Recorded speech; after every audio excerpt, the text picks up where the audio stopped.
Welcome to Mack Maloney's Military X-Files on the Distant Thunder Radio Network. You can find Mack's show and all the copies of the show numerously all over the internet, but you can also look at Military X-Files Radio. It's part of Mack Maloney's website, and all his books are listed there as well. And some of the things that we'll be talking about tonight, we're going to link back to many of his books. Mack's longtime friend. He is the author of many books, and he leads us most weeks on Mack Maloney's Military X-Files. But we have an operational attachment alpha tonight. A small group of us are taking on another show for him, while he and Juan and Raven are working on a parallel project on their own special mission, special ops going on. Two really special guests tonight. One, a longtime friend in the second hour, and person that's done incredible research into UFOs and UFO research analysis. And a new friend that this past week, it came together very quickly. I found his website because of an article I was reading about this aircrew. And we were able to connect up, and we had a great phone call and a bunch of emails, and we've connected up. So we have a really special show for you tonight. But let's quickly introduce the posse, as Mack would say. Coming to us from the great state of Michigan, the Battle Creek area, Steve Switchway Ward. How are you tonight, sir? I'm doing really good tonight. So we'll get it out of the way early, Switch. Everyone wants to know what your culinary designs were. What did you have in preparation for today's very special edition of Mack Maloney's Military X-Files? Are you you're talking about the breakfast question? Well, we, on this particular edition, have been asking what you're doing in preparation for the show, what you do for that. If you remember correctly, that has invoked some very interesting followings on this. So yes, you can tell me about breakfast, but I thought maybe you had a special meal that you might have had in preparation, carb loading for the marathon kind of thing. I see. Okay. Well, it's the old staple, sugar frosted flakes, I'm afraid, with 2% milk and hot black coffee. Which invokes many memories of stories, Tony the Tiger and Tony the Tiger costumes and ensembles, but we'll go into that some other time. Well, I have to tell you that the last time I really disappointed Mac because all I had was an energy bar for breakfast. I explained I was a busy guy and I didn't have time to prepare anything. Probably brought the ratings down, so you got to be careful. Probably, and I feel bad. Coming out of the great state of New Hampshire, a fellow New Englander, longtime friend of Mack Maloney, Agent X, the man that worked for the three-letter agencies and then worked for the three-letter agencies, a career military man for the United States Army. Very good friend of mine as well, and always a pleasure to talk. Agent X, how are you tonight? Firing on all 8 cylinders, Commander, and thanks for having me, and it's good to hear the crew. I'll ask quickly, did you have any special meal in preparation? Because I know you are an extremely physically fit individual and you're back working out on a pretty heavy workout schedule. Anything special that you do prepare to come on for Mack's show? After church this morning, I actually had corned beef hash on rye toast. Wow. Talk about stepping right up. Now I'm jealous. Our third very special guest, another friend, former guest on my show, Task Force Griffin, when I was broadcasting, does a lot of great work on Sky Tour, a co-host with Mark D'Antonio, great friend of all of ours, Amanda Curran, who's coming to us from the Maritime Provinces of Canada. Good day to you, madam, and how are you? Hi, Commander. Long time no chat. We've missed you. How are you? Very good. Amanda contacted me this week because she found one of the funniest tributes to Metallica. She knows that's my favorite group. And I was laughing myself silly with this young man who just recently discovered Metallica. And it's some of the funniest, most heartfelt stuff that is on YouTube. It's a very, very good one. All right. So, Amanda, you don't get to answer first. We're going to quickly ask and see how this goes. I need to know from Switch, and I need to know from X, how many provinces in Canada and how many territories? Can I get back to you next episode? No, I need a guess. Oh, this is what you ask anybody in Canada how many states there are. and they know right off the bat. Well, that's easy. It's an even number. Yeah, okay. X, would you like to hazard a number since this is the Michigan two-step shuffle I'm getting? I'd say count. Let's see. 57 provinces and 57 territories. Okay, Amanda, obviously one of these gentlemen, former intelligence officer, didn't pay attention that day in geography, and all of us border with Canada, all the states we live in. Coming for tonight's show, touch Canada. Would you like to set the record straight, or do you want me to quiz me to see if I know? I just have to say, in self-defense, the U.S. military never conducted intelligence operations to collect intelligence on Canada. So that's a rather tricky way that you put that, because there was quite a bit that went on during the Civil War, where the Confederacy was putting up quite a few attacks from Montreal into the northern states. So the Union Army was actually doing intel and watching what was going on in Canada. And of course, the Revolutionary War, I will technically say we didn't have countries formed, so I'll give you a slide on this one. That was before my time. Yeah. When I did it, we were looking at the Soviets. I see. I as well. I'm going to say 10 provinces and 3 territories by the latest count. Amanda, you want to check me? I was about to say, how up to date is your intel? No, yeah, it used to be 10 and 2, but then we just got. Do you know? I know that unit territory, if I remember correctly.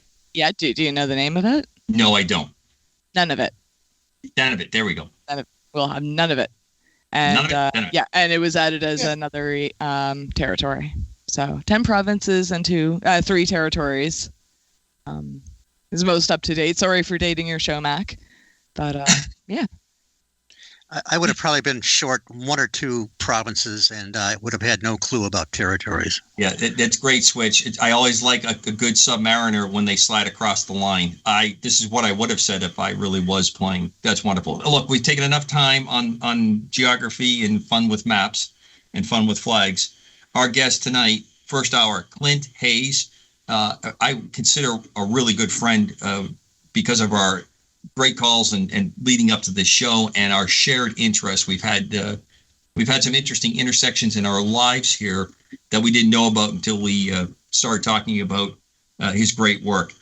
Clint coming us from the great state of Texas, and he has done incredible amount of research and work on Jay Zeamer, one of the best pilots, I think, that was in the United States Army Aviation Forces during World War II, received the Medal of Honor, and has a great story behind it. Clint, welcome to Mack Maloney's Military X-Files, and to take the time to join us tonight. Well, thank you. I appreciate it. It's a pleasure to be here. So, Clint, you need to just give that thumbnail sketch how you got hooked onto this particular crew, this particular case, and doing the research with them. Oh, I can blame that on my dad.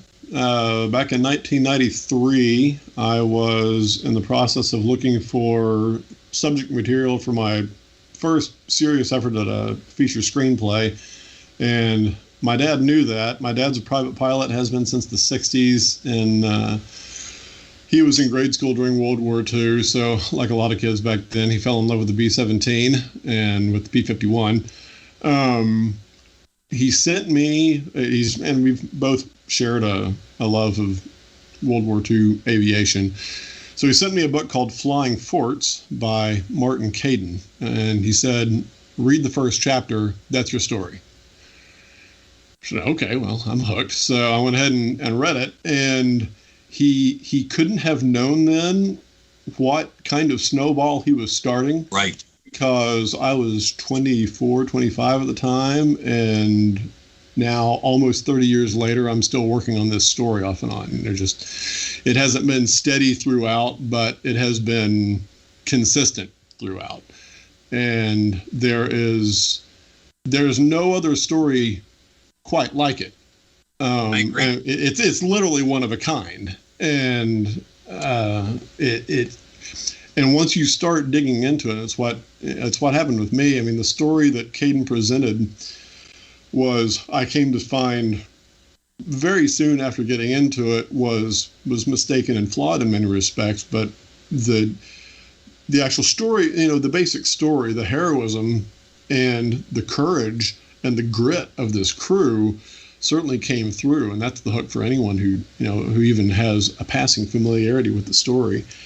And it's just been, as I kept getting into deeper layers and finding out the story behind this final mission, because everybody tends to look at the final mission, which is a thing to behold.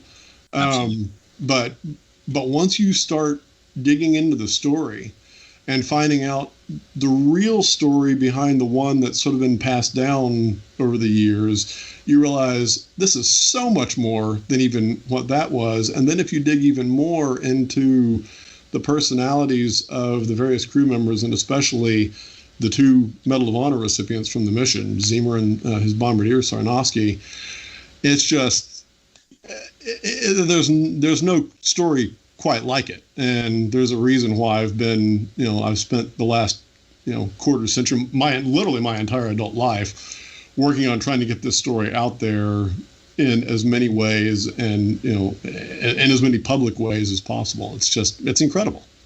I want to throw a quick tip of the hat to Mr. Caden. I got very close to meeting him. I had read many of his books growing up as well. And I precede you by a few years. And I remember as a student pilot reading in the back of Flying Magazine, he had put an ad in the back of Flying Magazine and some of the other very popular magazines at the time. In the 80s, he started working on ghosts and paranormal activity around flying. And he was looking for people to send stories in. And I never forgot the ad. And I tracked him down. In those days, no internet, obviously. And we never spoke on the phone, but we got a couple letters that went back and forth. Really, really interesting man. Probably one of the leading experts on the B-17. He was responsible for getting B-17s flown back to England for movies that were being done. He wrote the screenplay and the book Marooned, talking about astronauts trapped in space. Quite a career. He spent time actually even in the Coast Guard, or as a Coast Guard liaison with his time as a reservist doing search and rescue. Very, very interesting man. It's very sorry that I didn't get a chance, but it's interesting that was a tie-in between the two of us, because I remember this. And of course, as I said to you leading up to this week, I didn't even really connect in my head when you started to talk about Jay Zeamer, and I realized that the flight for the Arnold Airmen Association, which is an organization for Air Force ROTC cadets, where I started out my ROTC. That he was our the flights. What the flight was named after was the Zeamer's flight. That's right. That organization, and we had a really interesting mural that talked about it. And even the mural, as I remember it, was incorrect to the aircraft and what had happened for the Medal of Honor recipient. So it was pretty interesting that the accuracy, the obviously the legend portion of it's gone well. Let's get the audience and the rest of the host here caught up. Take us through what it is that led up to this mission, as succinctly as we can. We got to squeeze in. We could do about a 5-hour show on this pretty easily. Oh yeah, easily.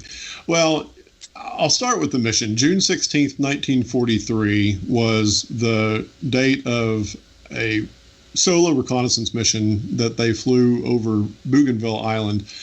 It was supposed to be a mapping mission. The stated mission, it had been hanging for a couple of months. They had to wait for just the right kind of weather, because when you're doing mapping, photo mapping, you have to have a certain amount of cloud cover. You have to have a certain amount of sunlight, but not too much. It's very tricky. They had to get there at a certain time of day, and if the weather conditions changed even a little bit, then they had to scrub it. And it had kept getting scrubbed for a couple of months. It was important because Operation Cartwheel at that time was premised on, the essential goal was to isolate Rabaul. Rabaul on the island of New Britain in the Solomons was considered the big bad of the Southwest Pacific Theater. It was the most fortified harbor in the South Pacific, And it was where everything was emanating from in terms of the Japanese movement down. At this point in time, through 42 and into 43, the Japanese were very close to being able to, they were already starting to bomb Darwin in northwestern Australia. They bombed Townsville on the east coast of Australia. So there was a real fear about Japan being able to, invade Australia. The Army Air Forces at the time were, it was Gilligan's Island and MacGyver rolled into one. Absolutely, really good way to put it, because the effort was all dedicated to Europe. Yes, yeah. Everyone's eyes were on Europe, and you had a supply chain that was something like 6,000 miles long. So they were very much left on their own. It was all about ingenuity. It was about being scrappy. It was about hanging on by your fingernails, just to try to heckle and prick and plug, whatever you could on the Japanese effort, and they did it. And they really did do it hanging on by their fingernails, until finally they got enough of a grip and were able to hold them off. And obviously the U.S. Navy, had a huge part to play in that, in the Battle of the Coral Sea, which stopped Japan from taking Port Moresby on the southern coast of New Guinea. And then the Army Air Corps, Army Air Force came in and was able to start getting a foothold and start holding them back. And it wasn't until the spring of 43 that there was enough that they had sort of surpassed the defensive position and were able to start being offensive in nature. And to be able to do that, they needed to try to take out Rabaul, or at least neutralize it. And that meant marching up the Solomon Islands chain. And to do that, they needed maps. You can't land Marines if you don't know, where the landing places are. And to that effort, they needed maps of Bougainville Island, which is the largest island on the northern end of the Solomons.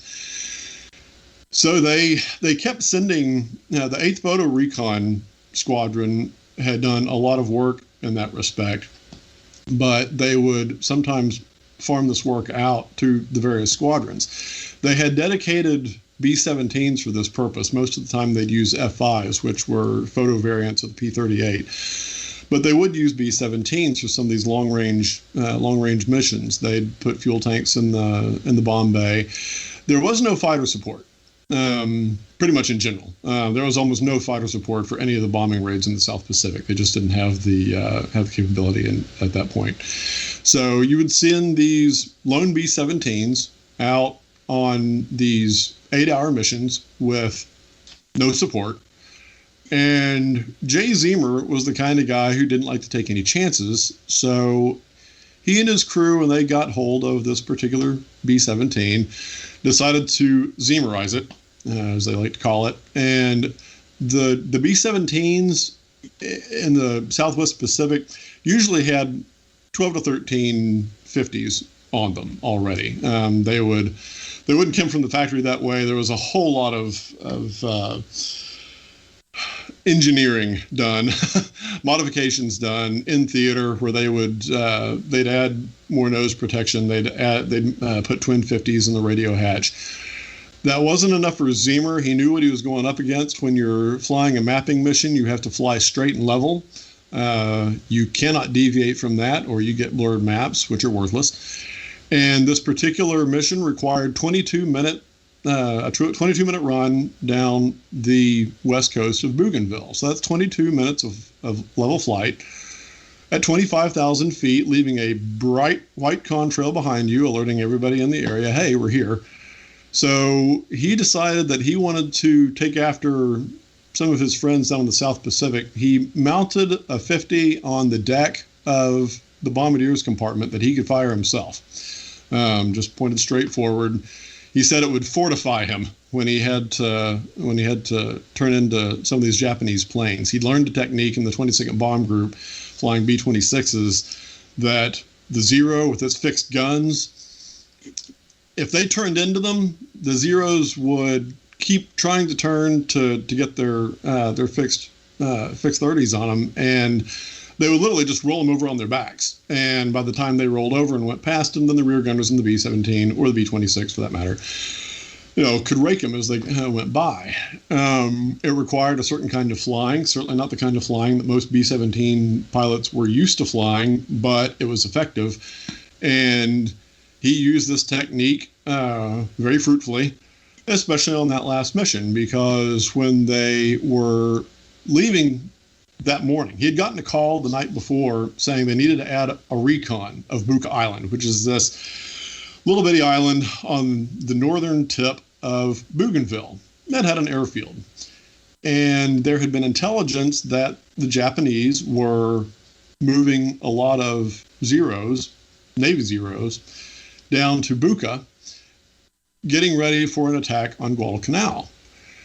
And so Buka they feared that Buka had all these new planes there. A couple of weeks before, Zeamer had been up with his crew to the same place, essentially the same mission, not mapping, just a recon of Buka, and they'd only run into the half dozen Army Zeros that they always did, who were never much of a threat. But he didn't want to. You don't kick a hornet's nest, when you're going to have to hang around a spot, and he didn't want to do it. And he told them, no, I'm not going to do that. Well, then they met them in a Jeep as they were taxiing out. Jeep pulled up in front of them and stopped them when they were taxiing out to take off. And they gave them written orders to do this recon of Buka before they did the Bougainville mapping run. And he said, nuts, I'm not going to do it. So they take off, they get out to, they get to Bougainville about half an hour early. So they have to kill time. They can't get there too early. The sun wasn't up enough. And he asked the crew, okay, we're here early. What do we do? We can fly around the ocean for a little while and then come back and start the mapping mission. Or we can just go do the recon like they asked us to. And the crew, being his crew, said, hell with it, let's go ahead and go do it. They knew, they were there. They didn't want to tell another B-17 crew they're going to have to risk their asses getting out there to do the same thing. So they went ahead and did the recon, and it happened exactly the way that Zeamer was afraid it might, with the only difference being that instead of stirring up the same 6 Army Zeros that they were used to, they stirred up, by their count, 17 Zeros taxiing or taking off from Buka. It was loaded up.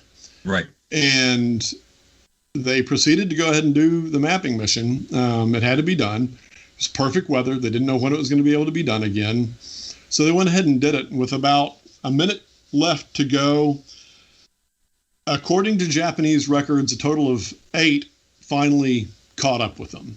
And instead of being in a situation where Zeamer could turn into these Zeros, they attacked in coordination with one another. There were 3 in front, 2 in back, and so he couldn't do his squeeze play, as he liked to call it. And the first 2 minutes, and actually you could probably burrow that down to the first about 30 seconds of that encounter, changed the war for all of them. The combined attack wounded Zeamer grievously, mortally wounded the bombardier, Joseph Sarnoski, wounded 3 others, set the oxygen tanks on fire, and caused them to have to dive from 25,000 feet down to about 10,000. It took all of Zeamer's strength and his co-pilots to pull the Fortress out of the dive.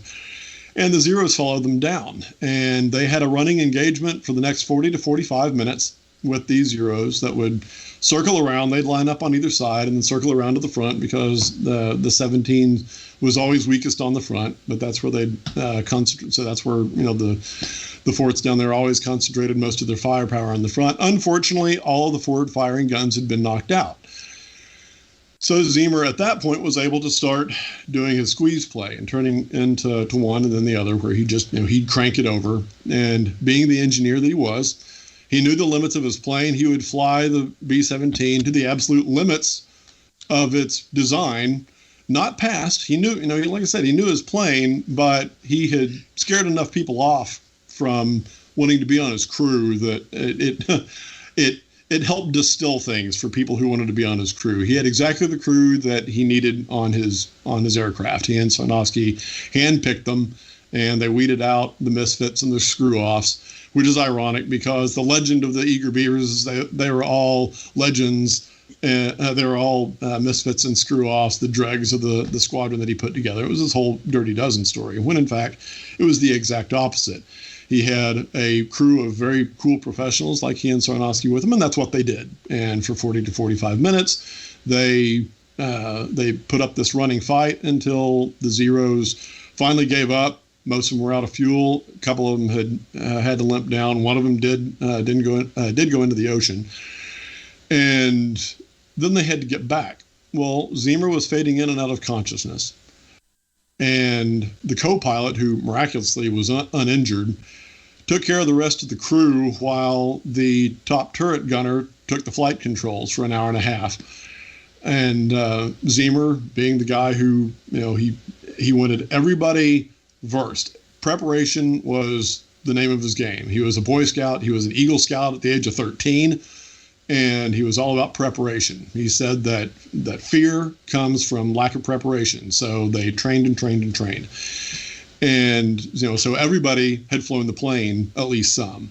So Johnny Abel, the top turret gunner, assistant engineer that day, took over. He was down 2 original crew members. They were out with malaria, so they had a substitute pilot and a substitute belly turret gunner. And Johnny flew the plane while Britton, the co-pilot, helped take care of the rest of the crew. The radio operator had been nicked in the neck, but he was able to triangulate and get a fix on Dabadura, which was on the east coast of New Guinea. It was an emergency strip that they were using. So they limped their way back to Dabadura. They landed hot. They had no flaps. They had no brakes, but Britton greased her in the best he could, and he said it was the best landing he ever made. And for that mission, Zeamer and Sarnoski were awarded the Congressional Medal of Honor, and the rest of the crew were awarded the Distinguished Service Cross, which is only one step removed from the Medal of Honor. Right. Most decorated crew. They are the most highly decorated military, and a complete rarity that you would have that many people on one aircraft. We're up against our break. Let's just do a quick recap. Mack Maloney's Military X-Files. My guest, Clint Hayes. We're talking about the Eager Beavers. A legendary crew, and Clint has spent a great portion of his life trying to bring the accurate story, because, as I have said many times, this story resembles a lot of the things that Mack has written in his military action-adventure novels for years. I mean, he has great mil-tech in it, but he always has been able to grind it down to the incredible stories of what the individuals, the people that are involved in these kind of things. And Clint's work and putting together the website, what we'll talk about on the other side of the break, has been phenomenal. And his quest to try to get this to make it to the screen. Mack Maloney's Military X-Files, Distant Thunder Radio Network. I am here with Switch, Agent X, and Amanda, our very special friend from Canada tonight. Please stay with us. We'll be right back after this break. I was in the hospital with my son for 18 months. When he got injured, I wasn't prepared, but I knew I had to be strong. When I was told about John's injury, I was in complete shock. I just remember rushing into his room and giving him a big hug and letting him know I was there. These veterans and families are just a few of the heroes we serve at Homes for Our Troops. For thousands of severely injured veterans, everyday life is filled with barriers. It was really the little things throughout the house. Counters that you can't roll up to. How to drag my wheelchair down steps. I want to help, but he is so determined. At Homes for Our Troops, we build specially adapted custom homes with features like wheelchair access, roll-in showers, and automatic door openers that allow them to function independently and focus on their recovery and family. This house is freedom. It's hope. It's a new beginning. This house has given me my family back. To learn more, visit hfotusa.org.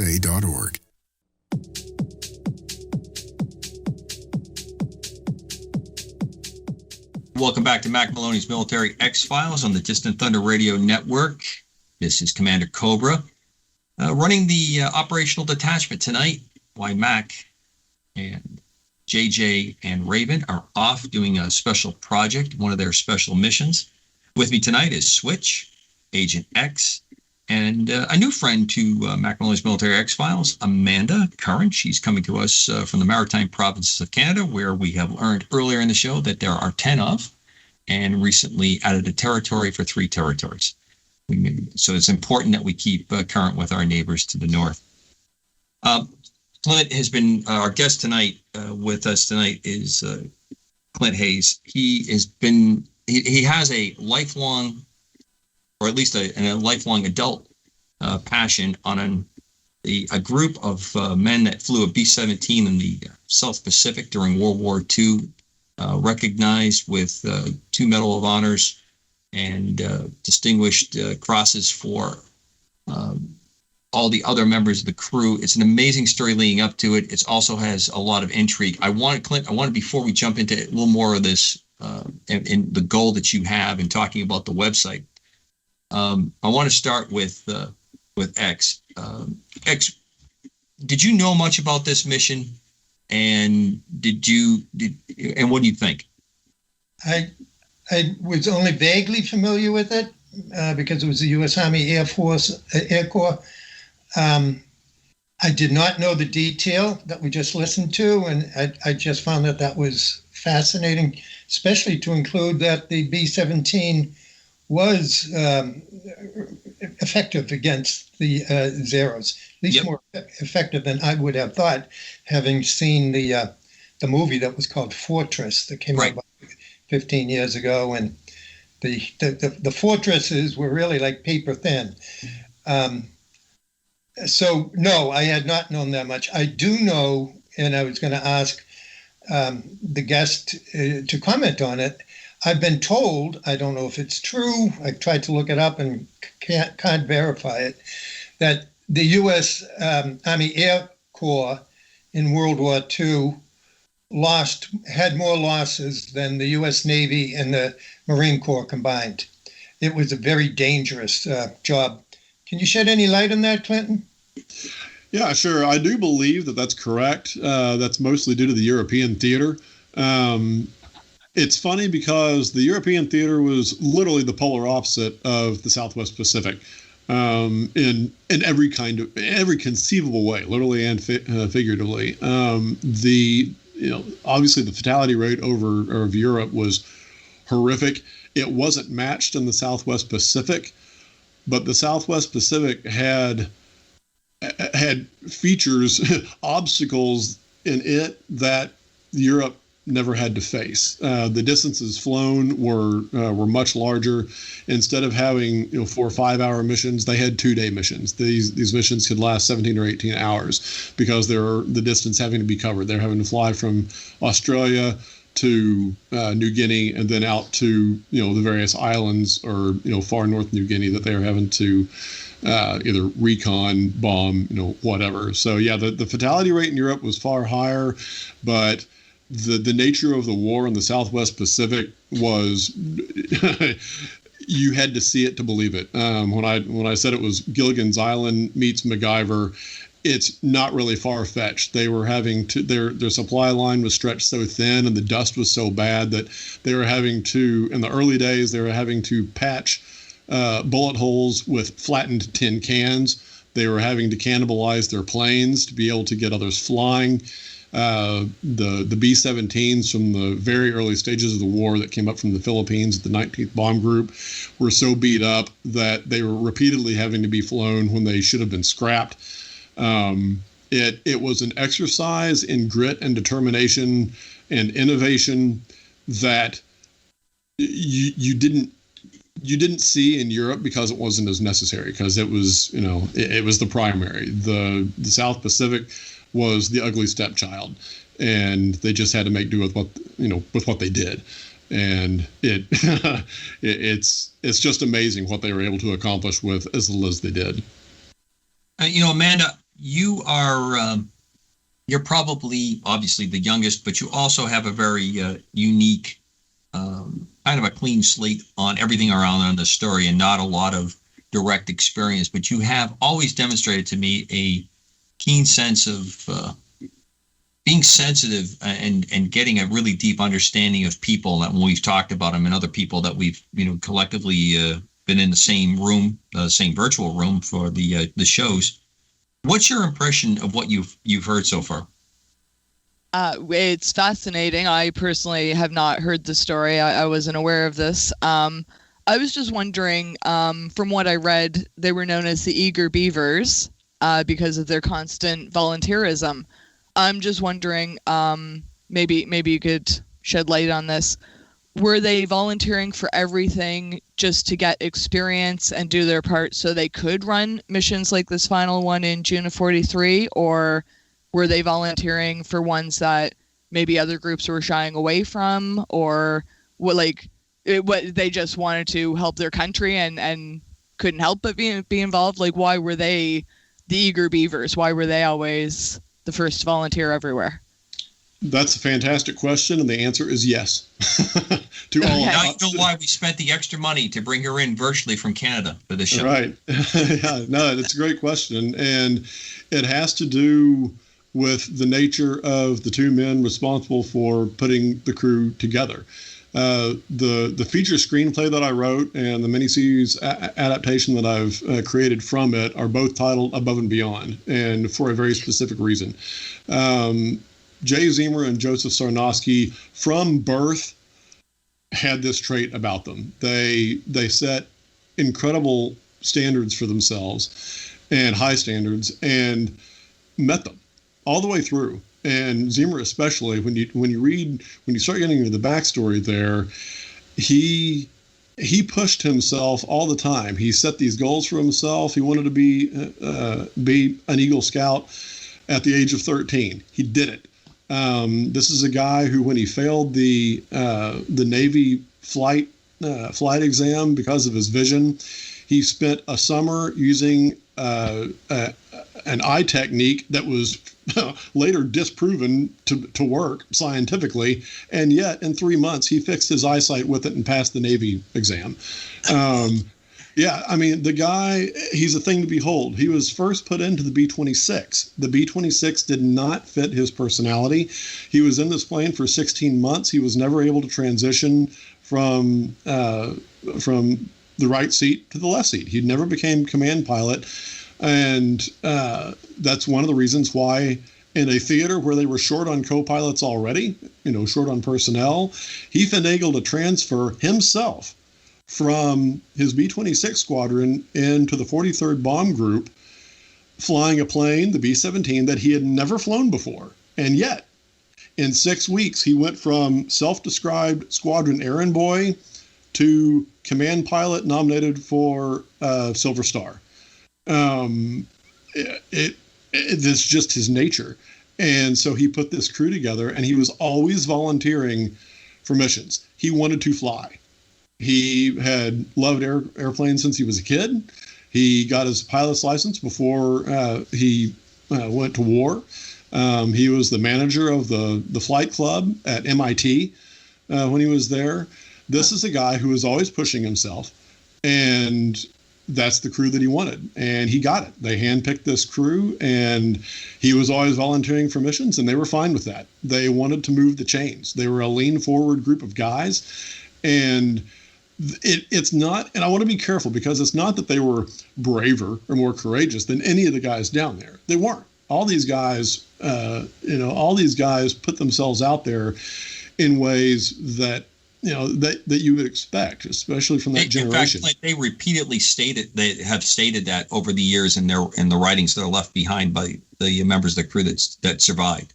Yeah, they didn't see themselves as any braver or any more capable. No, of course not. And they knew there were, everybody around them was just as brave in that respect as they were, but they weren't quite as eager.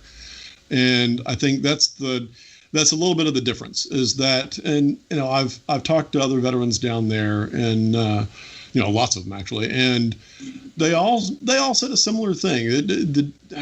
The difference between guys like Zeamer and his great friend Ken McCullough, who was a legend in the Southwest Pacific, another B-17 pilot, they just wanted to be up. And one of the lines that I use in the script, it's not one that it's not something that I know Jay Zeamer said, but it's something that I would fully expect him to say. If I can sit, I can fly.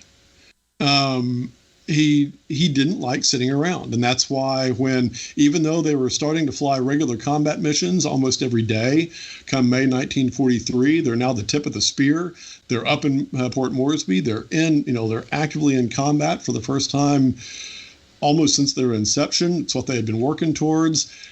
When this camera plane comes in from the 8th Photo Recon Squadron, it's referred to as a hard luck Hattie because it's got, it just seems to have bad luck attached to it.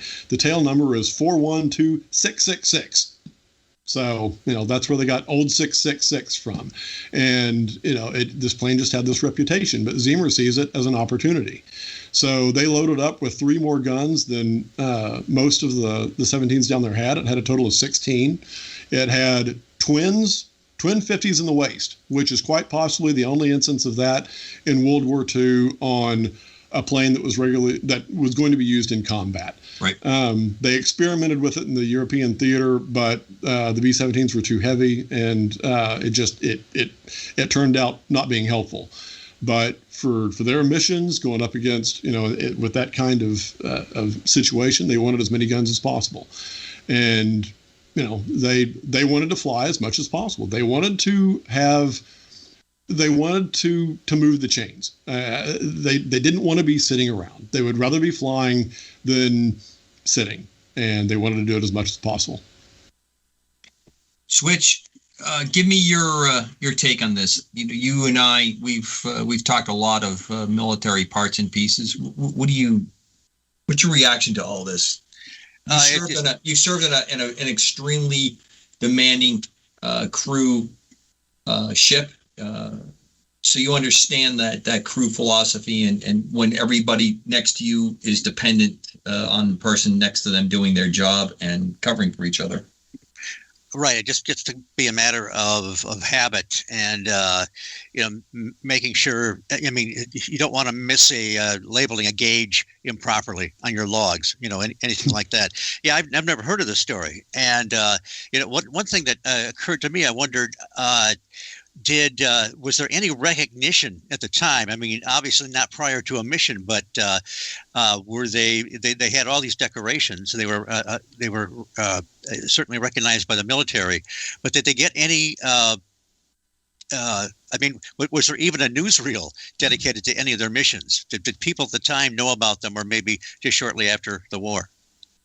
They were starting to get some recognition thanks to some AP reports, various newspaper wire reports coming out of the area. There was a mission to Wewak in May of 43 that made a lot of the newspapers. If you get on newspapers.com and do a search on this crew, this one pops up repeatedly where against orders after their own bombing run, Zeamer got so annoyed at the searchlights that he took the 17 down to 900 feet, and the crew strafed the searchlights. They knocked 3 of them out, and so the planes coming in behind them wouldn't have to suffer the wrath of the searchlights.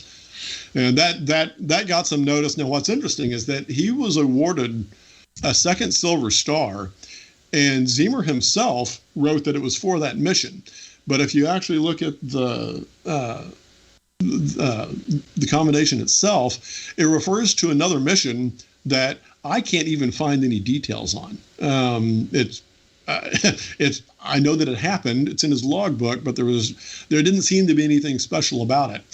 I know that he got called to the carpet on that Wewak mission, and it makes me wonder if he came up against a possible court-martial for another mission and possibly for this one as well. But when the press picked up on this mission, I think the brass got cold feet about pushing that. And, this is one of those areas where, one of the unfortunate things that's been passed down over the years about Zeamer, I don't like the word renegade. He was a maverick, to be sure. He liked to go out on his own path. But to me, there's a difference between a renegade and a maverick. and calling him a renegade doesn't understand the meaning of the term. He liked to push limits when he felt like it was necessary. He felt that was necessary to protect the other bombers on the mission, and he would do that on a fairly regular basis. But once they started getting some press, the other squadron, their squadron mates recognized that they like to be fully prepared.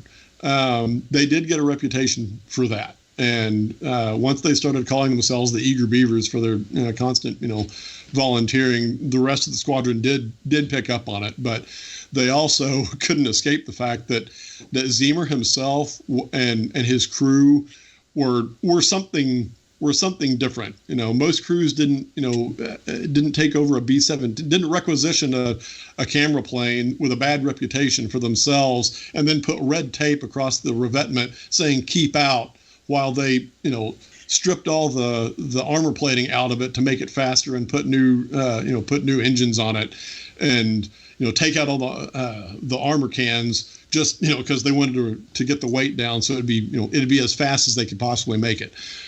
They recognize. Let me quickly jump a couple of things in it you said. Go ahead.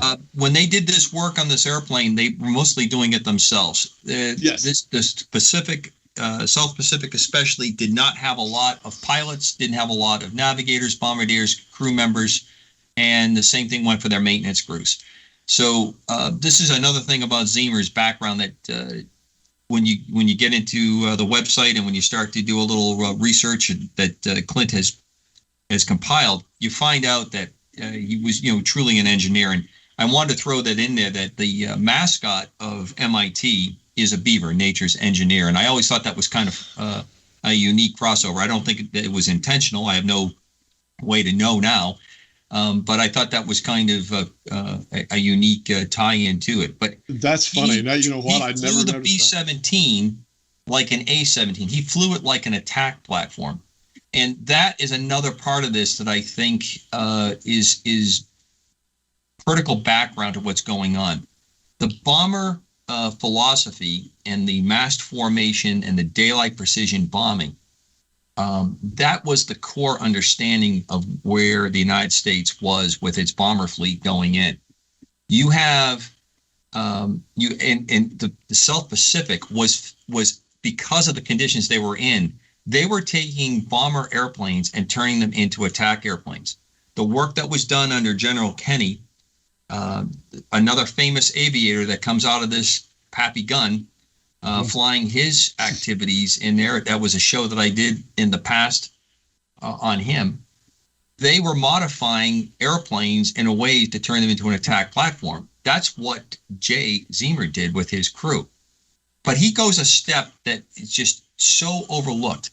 Everybody had the ability to keep the plane in the air and fly it to some level of competency. That doesn't necessarily mean they would have been able to get it back to land it, but they can get it to a safe place to bail out and survive. This is the kind of level of stuff that goes on. And it's curious to me, because what I really want to spend this last part with you, Clint, is talking about what the goal is, what you're doing with your website, and we should tell everybody, Zeamer, eagerbeavers.com, Zeamer. ERS. Zeamer Beavers. Yeah. Mm-hmm. eagerbeavers.com. That's the site. Yes. Talk a little bit about your quest to get this, because I think this is more than worthy to be a Band of Brothers, Pacific, the other great show that HBO did about the Marines in the South Pacific, much like they did with Band of Brothers. I think so. Yeah. Where are you with that? Tell us what you're driving with and all the stuff you've done with the website. Well, the website was partly I just wanted to have a public presence for the crew, because at the time there wasn't even a book out about them. And then the Drury and Clavin book came out, Lucky 666, which I'm glad it came out. And you and I have talked about this. I mean, there are a lot of issues with that book, but at least it did get the story out. But I wanted to have my web presence getting the real story of the crew out there, but also obviously the more awareness I can raise about the crew, the more chances that I have to be able to get it even more into the public realm. I've been trying since the 90s to get either a feature or most recently a miniseries done. I finally decided on the miniseries just because I feel like the time could not be more right now for a miniseries of this nature, because you've got Masters of the Air coming out presumably in 2022, which tells, to me, it's a compliment to this story. It tells the B-17 story in Europe. We need one that tells the B-17 story in the Southwest Pacific. And it just so happens there's a story about the most highly decorated aircrew in American history that you can use to do it. Absolutely. And it's just, I think it's tailor-made to it. And so I'm trying to raise awareness, with the website. Right now, I'm literally, trying to get, queries sent out to various production companies, and just trying every route I can. You did share with me you've had some interest, but often what you have is people that, they want to take maybe the name, and they want to build a completely different story. They don't want the accuracy, and you're really you're hanging on tight to this. Has to be an accurate portrayal. Well, yeah, I mean, I don't have a problem to some degree of combining events, this sort of a thing, but I'm very protective of this crew. I made a promise to the family members that if they didn't recognize their dads, their husbands in my final portrayal, then my job wasn't done yet. And I look at movies like The Highwayman, where they took the integrity of the source material very seriously, and they stuck very close to that. It can be done and still have a very compelling story. And that's what I'm after. And yeah, I was approached a few years ago by a producer who was interested in the story, but like I said, he wanted to take it the Dirty Dozen route. And when I politely told him, well, that's not what this story is, and that's not the angle that I'm taking on it, he disappeared.